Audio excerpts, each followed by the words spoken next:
क्या pension other sources of income है?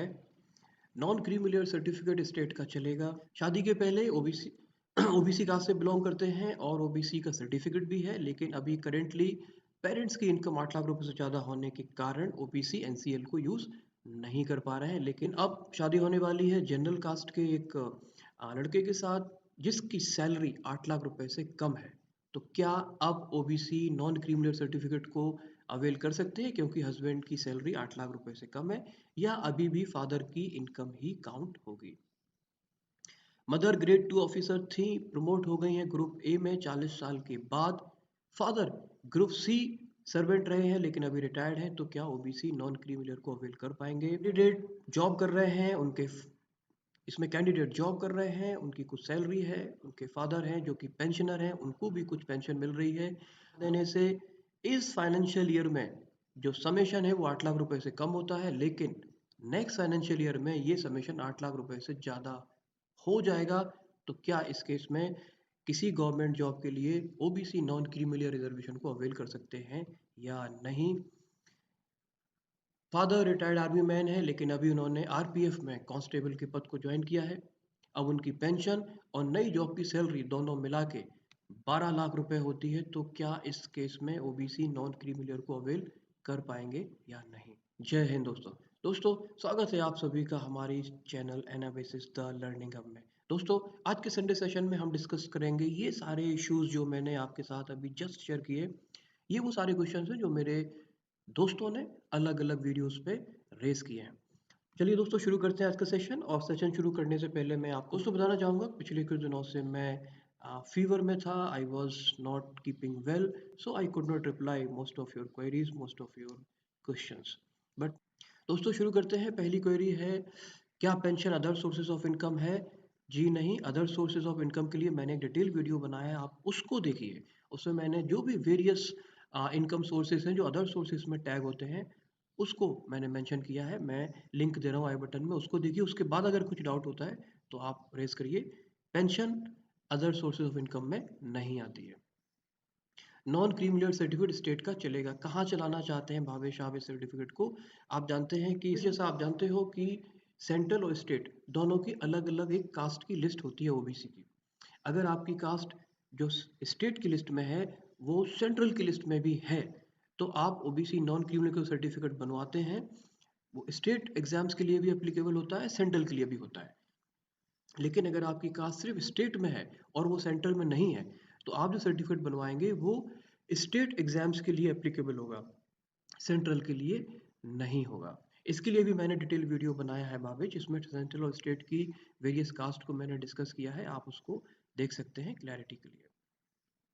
इसमें कैंडिडेट बताती हैं कि वो ओबीसी कास्ट से बिलोंग करती हैं, ओबीसी का सर्टिफिकेट भी था उनके पास, लेकिन अब उनके पेरेंट्स की एनुअल इनकम 8 लाख रुपए से ज़्यादा हो गई है, इसलिए वो सर्टिफिकेट को यूज़ नहीं कर पा रही हैं। लेकिन अब वो शादी करने वाली हैं जनरल कास्ट के बंदे के साथ जिसकी इनकम 8 लाख रुपए से कम है। तो क्या इस केस में ओबीसी एनसीएल सर्टिफिकेट के लिए वो एलिजिबल हो जाती हैं क्योंकि हस्बैंड 8 लाख रुपए से कम कमा रहे हैं? मैं आपको बताना चाहूँगा कि आपके इस पर्टिकुलर टॉपिक पे मैंने एक वीडियो बनाया है, डेडिकेटेड वीडियो बनाया है।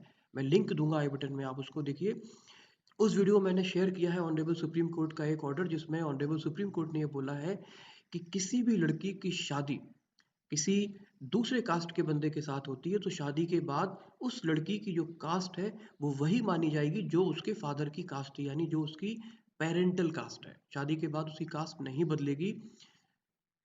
तो आपके केस में शादी के बाद आपकी कास्ट वही रहेगी जो आपके फादर की है। और ओबीसी नॉन क्रीमिनल के सर्टिफिकेट बनवाने के लिए आपको आपके फादर के क्रेडेंशियल को ही यूज़ करना पड़ेगा, हस्बैंड के क्रेडेंशियल्स यूज़ नहीं होंगे। क्रेडेंशियल्स का मीनिंग हुआ उनकी कास्ट, उनकी अर्निंग और उनकी पोस्ट। डिटेल के लिए आप वीडियो देखें, मैंने आई बटन में लिंक दे रहा हूँ, उसको देखिए। और उसके बाद अगर कोई डाउट है तो आप डिस्कस करें मेरे साथ।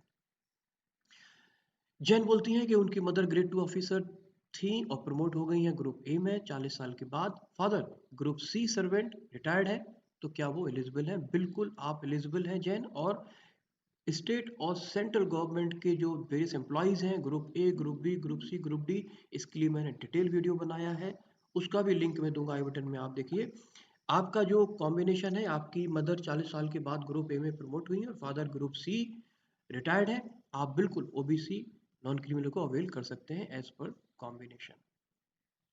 इसमें अभिषेक बताते हैं कि अभिषेक कोल इंडिया में जॉब कर रहे हैं, उनके फादर पेंशनर हैं और दोनों की सैलरी को अगर मिला दिया जाए तो इस फाइनेंशियल ईयर में, दैट इज 2022-23, ये 8 लाख रुपए से कम है, लेकिन अगली साल ये एनुअल इनकम बढ़ जाएगी दोनों की मिलाने के बाद। अभिषेक, इस बात को आप क्लैरिटी समझें, ओबीसी नॉन क्रीमी लेयर का सर्टिफिकेट बनवाने के लिए आपकी सैलरी और आपकी जॉब कंसिडरेशन में नहीं आती है, आपके फादर की जॉब और आपके फादर की सैलरी ही कंसिडरेशन में आती है। तो आप कोल इंडिया में जॉब कर रहे हैं और सर्टेन अमाउंट अर्न कर रहे हैं, डजेंट मैटर एट ऑल।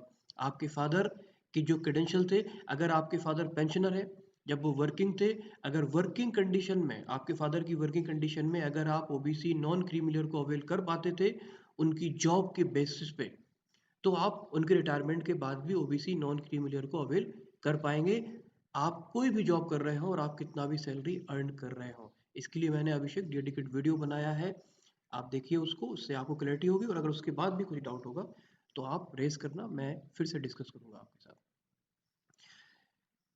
आलोक सिन्हा बोलते हैं कि मेरे परिचित के फादर रिटायर्ड आर्मी मैन है और उनको पेंशन मिल रहा है आरपीएफ में, अब उन्होंने कांस्टेबल का पद ज्वाइन कर लिया है रिटायरमेंट के बाद। दूसरी तो इन दोनों को मिला के, यानी कि पेंशन और नई जॉब की जो सैलरी है मिला के 12 लाख के आसपास हो जाता है। तो क्या वो एनसीएल बनवा सकते हैं और अवेल कर सकते हैं? बिल्कुल बिल्कुल कर सकते हैं आलोक, क्योंकि गवर्नमेंट एम्प्लॉयज़ की सैलरी उनके इनकम क्राइटेरिया में काउंट नहीं होती है। इनकम क्राइटेरिया यानी 8 लाख रुपए जो सालाना बात होती है, गवर्नमेंट एम्प्लॉयज़ के लिए जो उनकी सैलरी है वो काउंट नहीं होगी। तो अगर उनकी पेंशन और नई जॉब की सैलरी मिला के भी 12 लाख रुपए होता है, लेकिन ये इनकम क्राइटेरिया में काउंट नहीं होगा। आप जिसके लिए भी ये मेंशन कर रहे हैं वो ओबीसी नॉन क्रीमिलियर को अवेल कर सकते हैं। और इस पे भी मैंने डिटेल वीडियो बनाया है कि किस तरह से सेंट्रल और स्टेट गवर्नमेंट के जो वेरियस एम्प्लॉयज़ हैं, group A, group B, group C, group D, उनमें से वो कौन से कॉम्बिनेशन से, वो कौन सी सर्विसेज हैं जो ओबीसी नॉन क्रीमिलियर को अवेल नहीं कर पाते हैं अपनी पोस्ट के कारण, not because of salary. Friends, मैं उम्मीद करता हूँ कि ये सेशन आपके लिए हेल्पफुल साबित होगा। अगर इसके बाद भी आपका कुछ डाउट है, कुछ क्लैरिटी आपकी नहीं हुई है तो आप कमेंट बॉक्स में मेंशन करें। मैं इसी तरह नेक्स्ट संडे सेशन में आपकी क्वेरीज को लेके आऊँगा और डिस्कशन करूँगा आपके साथ। और मैंने जितने वीडियोस मेंशन किए हैं आई बटन में, आप उनको देखिए, क्योंकि ये सारे डेडिकेटेड वीडियोस हैं। मैं मल्टीपल टाइम्स उसी चीज़ को रिपीट नहीं करना चाहता, मैं इन टॉपिक्स पे ऑलरेडी वीडियोस बना चुका हूँ, तो आप उनको देखिए और उसके बाद अगर आपको क्लैरिटी नहीं होती तो आप उसी वीडियो में टैग करिए, मैं आपको उसका रिप्लाई करूंगा और जरूरत होगी इस तरह डेडिकेटेड वीडियो आपके लिए लेके आऊंगा। Friends, I am wishing you very very best of luck, stay safe, stay healthy and do take very good care yourself. जय हिंद दोस्तों।